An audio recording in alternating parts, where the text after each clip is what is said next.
নমস্কার বন্ধুরা। অভাব ও সংগ্রামে জর্জরিত একটি কোলাহলপূর্ণ শহরে ঋষি নামে এক বয়স্ক ঋষি বাস করতেন। তার প্রজ্ঞা এবং শান্ত আচরণের জন্য বিখ্যাত। ঋষি প্রায়শই নিজেকে তাদের অগণিত সমস্যার সমাধান খুঁজতে লোকেদের দ্বারা ঘিরে থাকতেন। তার বার্ধক্য সত্ত্বেও তার চোখ করুণার শক্তিতে জল করে এবং তার কথাগুলি একটি অনস্বীকার্য কৃতিত্ব বহন করে। একদিন শহরে মেয়র মরিয়া মিনতি নিয়ে ঋষির কাছে গেলেন। আমাদের শহরে ভুগছে, তিনি বললেন। খাদ্য পানি এবং প্রয়োজনীয় সম্পদের ঘাটতি রয়েছে। মানুষ আশা হারাচ্ছে, দয়া করে এই সংকট কাটিয়ে উঠতে আমাদের গাইড করুন। ঋষির নির্দেশে কেন্দ্রীয় চত্বরে নগরবাসীকে সম্বোধনা করতে রাজি হলেন। খবরটি দ্রুত ছড়িয়ে পড়ে এবং শীঘ্রই ঋষির কথা শোনার জন্য এক বিশাল জনতা জড়ো হয়।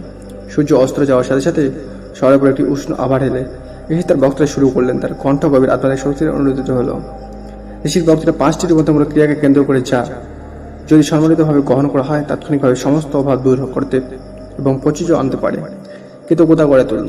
প্রথম এবং সর্বাগে ঋষি শুরু করলেন, কৃতজ্ঞতা গড়ে তুলুন। অভাবের সময় আমাদের যা অভাব রয়েছে তার উপর প্রকাশ করা সহজ, কিন্তু সত্যিকারের প্রচুর্য আমাদের ইতিমধ্যে যা আছে তা উপলব্ধি করার মাধ্যমে শুরু হয়। যখন আমরা দ্রুততম আশীর্বাদের জন্য প্রকৃত কৃতজ্ঞতা প্রকাশ করি, আমরা বৃহত্তর প্রযোজ্যের জন্য নিজেকে উন্মুক্ত করি।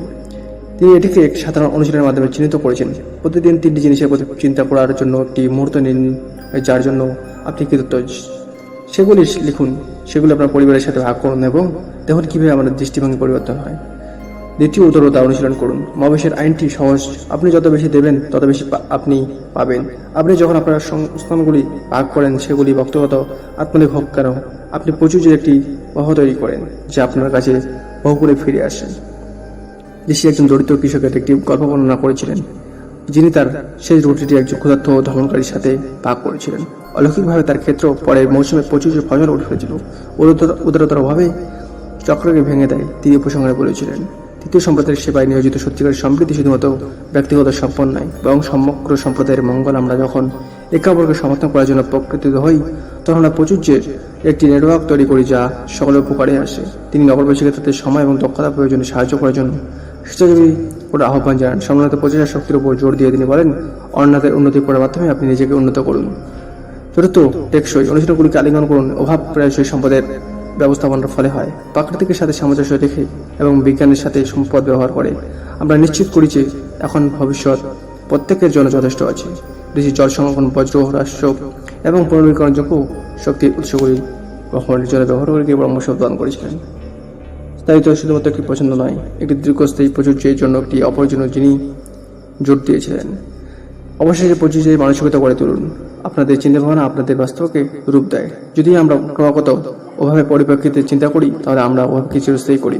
পরিবর্তে আপনার মনকে সুযোগগুলি দেখতে প্রযোজ্য সম্ভাবনায় বিশ্বাস করার জন্য প্রশিক্ষণ দিন। যিনি সহপাঠীকে একটি সমৃদ্ধ ভবিষ্যৎ কল্পনা করতে এবং প্রযোজ্য আশার আলো কথা উৎসাহিত করেছিলেন। প্রযোজ্য মানসিকতা এবং বাস্তবতা আকর্ষণ করে ঋষি দৃঢ় প্রত্যয়ের সাথে বলেছিলেন। বহু বছর পরে সহপাঠী উন্নতি লাভ করতে থাকে, আশা ও অনুপ্রেরণা আলোকে বাড়তে থাকা। লোকেরা কখনোই ঋষির শিক্ষাগুলো ভুলে যায়নি এবং তারা সেগুলো প্রজন্মের মধ্যে দিয়ে গেছে। ঋষির বক্তব্যের অত্যাধিকার বেঁচে ছিল কৃতজ্ঞতা, উদারতা, সম্প্রদায় সেবা, দায়িত্ব এবং প্রযোজ্য মানসিকতায় রূপান্তরিত করে শক্তির প্রমাণ। এমন একটি বিশ্ব যেখানে প্রায়শই অভাব এবং সমাধানতার উপর দৃষ্টি নির্ভর করা হয়।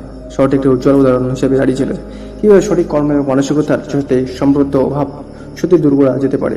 তা সকলের জন্য সত্যিকারের প্রযোজ্য জীবনকে নেতৃত্ব দেয়। সো বন্ধুরা, এরকম অংশ চ্যানেল সাবস্ক্রাইব করে পাশে থাকুন। জয় হিন্দ, বন্দে মাতরম। প্রার্থনা থাকি জয়।